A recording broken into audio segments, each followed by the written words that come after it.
ଜେରା ଧରି କିଛି ପକାଏ ସେ ସାମୁଦ୍ରଟା ପାଣିଟା ଧରି ପଳେଇ ଆସେ ତୋର କ'ଣ ଦେଖା ନାହିଁ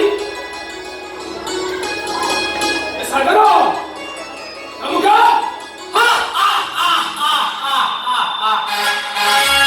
ସେ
ଛାତି ବୁଲେଇ ଚାଲିଲୁ।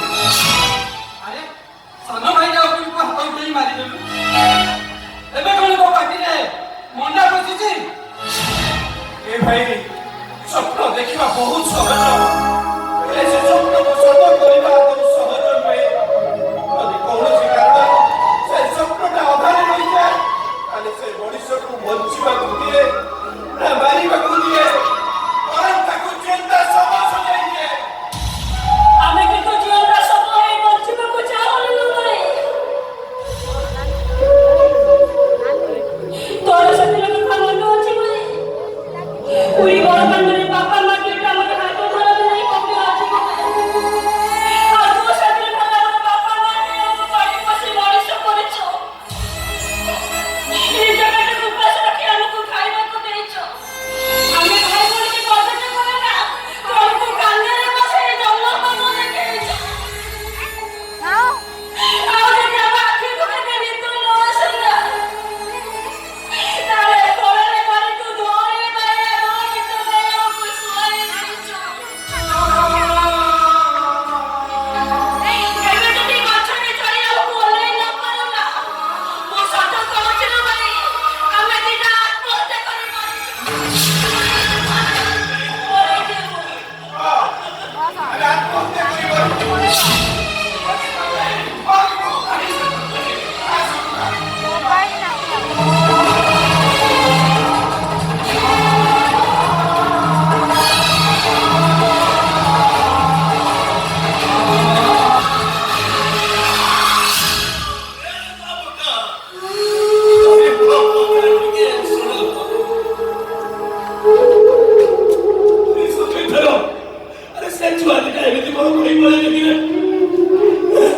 ସେମାନେ କିଛି ଭୁଲ କରିନାହାନ୍ତି, ବରଂ ତୋର ମୂଲିଆ ମୁଣ୍ଡରେ ଜ୍ଞାନ ପିଢ଼ିରେ ଜ୍ଞାନ। ସମିତିର ତୋରେ ସେଇଆ କହୁଛ? ତ କହୁଛି ମୋ ଭାଇ ଭଉଣୀ